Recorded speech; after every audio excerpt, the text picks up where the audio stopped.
This video is going to be my most revealing ever.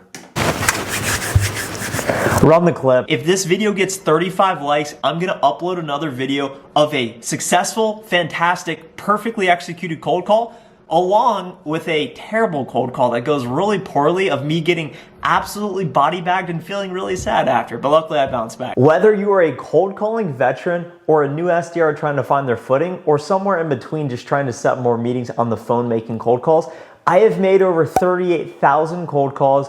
I'm going to reveal the curtain and show you the secrets, the tips of the trade, how I set meetings, and how you should approach a cold call. This is going to be as intimate and revealing as it gets.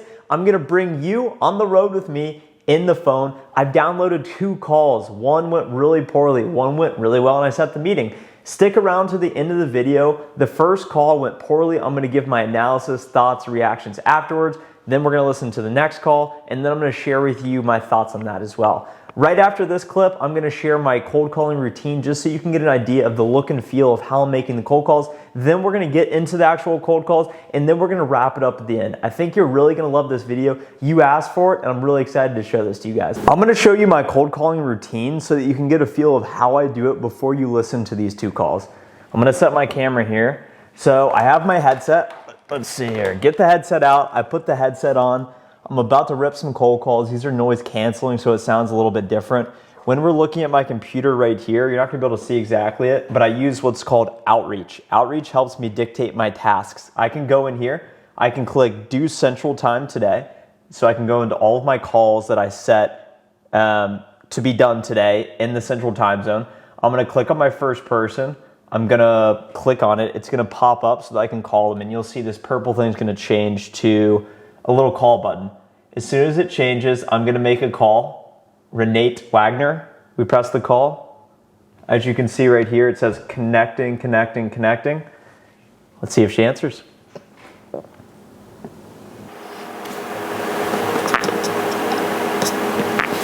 She didn't answer. Her name was Ren, not Renate, so I would have probably screwed that one up. I have an automated voicemail function that I can do in here, so it's leaving a voicemail as we speak. Takes about 10-20 seconds calls. As soon as she doesn't answer, I'm pressing log call and complete, go to the next call, and then I'm gonna press call. That's what I want you doing. Don't think in between calls, don't think before making calls, just press click and start making calls, and that's how you're gonna increase your volume, increase your confidence. You'll figure out what to say, trust me. Good morning, this is Paul. Hey, Paul, this is Trent from Qualtrics. How are you? This is whom? This is Trent from Qualtrics. How are you? I'm doing well. That's great to hear. Hey, the reason I was giving you a call this morning, Paul, is I was following up on an email I'd sent you yesterday. Does the name Qualtrics ring a bell? No. Perfect, no worries. Well, I was reaching out to you specifically, Paul, because it looked like you had a hand in the HR vision strategy over there at EPI. And just wanted to see, do you oversee any of the employee engagement or feedback efforts over there? No, and at the moment, I don't think that's anything of interest at the moment. So. Oh, perfect. Mm-hmm. No problem at all. Absolutely don't want to waste your time. Okay. Is that something that's been done at all in the past, focusing on your employee experience? First, you're coming in broken. I don't know if you're using a cell phone or if you're moving, but your words are being cut off at the end, and I'm not hearing everything. So I don't know if it's just a bad connection, but I am having difficulty understanding what you're saying. I'm sorry about that, Paul. Uh, I'll try and ask again if it cuts out. Completely get if you can't hear me there, but just wanted to see is the employee experience or employee feedback something that's been focused on in the past or talked about? Yes, that's been something we have done, employee feedback and things of that nature. So. Oh, okay. Yeah. Do you mind me asking how you're going about that today? Well, we've had several in the past. Last year was a little different in that, it was a pandemic year, so that no opportunities really to do it that way. But we have done those things in the past. But as I said, that's not something at the moment that we're trying to find a partner. Or finding someone to partner with to do that at the moment. That's just not there right now. you mind me asking why? Well, it's just not there. I mean, there are other things that seem to be a priority. So. Got it. Okay. Well, Okay. if it doesn't make sense to connect now, then perhaps in a couple months. But we're seeing really an increase in HR leaders wanting to measure the belonging of their employees, diversity and inclusion. Right. And I understand. yeah, and I'd imagine hearing that in a pandemic year, that's probably caused a lot of uncertainty with your workforce and changes in the work environment. So we at least believe, based on working with our 13,000 customers, that employee feedback is oftentimes more important now than ever. Right. I understand all of that. It's just that at the moment, that's just not something that's of interest at the moment. So, it's just I Okay. don't know what else to say. That Sure.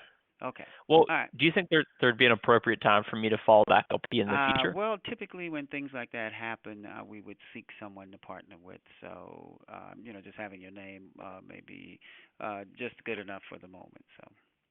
Got it. Okay. All right. Well, Qualtrics is one of the leaders in the employee experience space. So really just wanted the opportunity to introduce you to how we may be able to help and partner with you. It sounds like it's not on the radar right now, but Right. perhaps I could follow up in a couple months if Yeah. it becomes more of Okay. a pressing topic.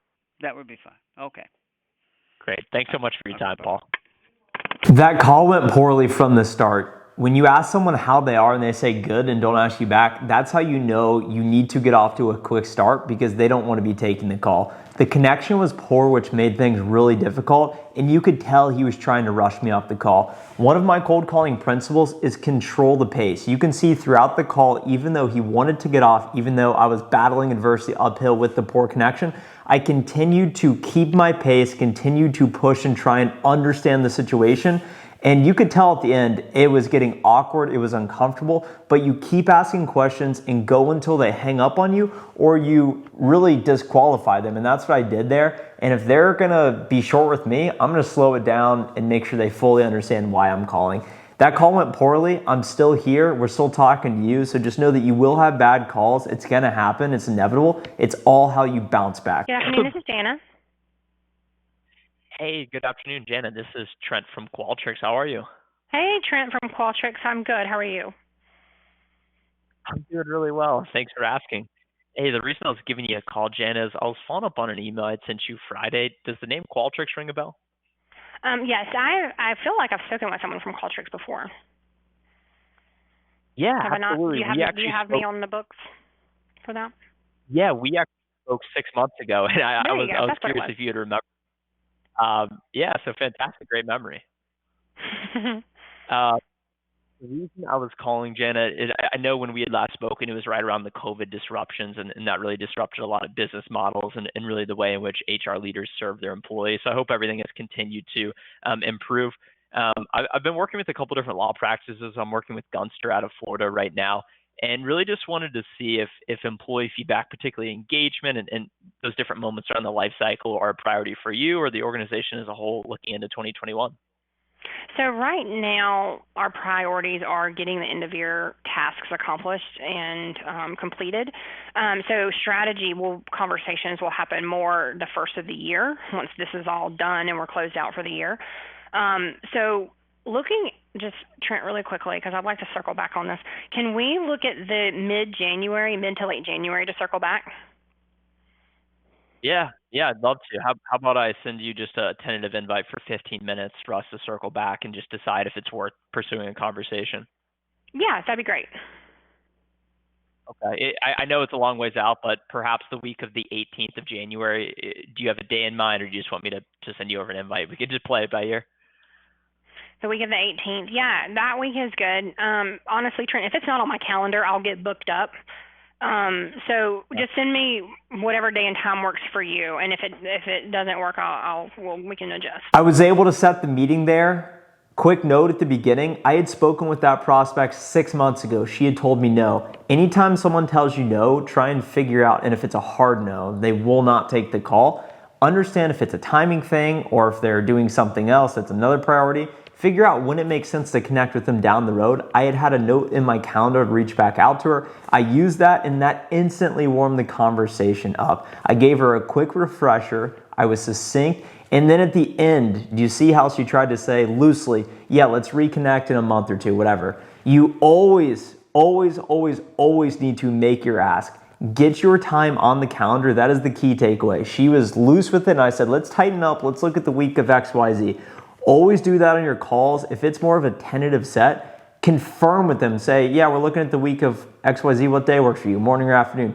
Get that time, get them the calendar invite, and that will increase your chances of them actually showing. I really hope you got some value from this video. I know it's pretty long, so I appreciate you sticking with me. I do this for you guys. I had a lot of fun making this, and I really believe some of you will take some of these learnings and lessons and implement them to set more meetings on your own. Make sure to like this video, subscribe to the channel if you haven't already, leave me a comment, say what's up, let me know what else you want to know, and I look forward to seeing you in the next video.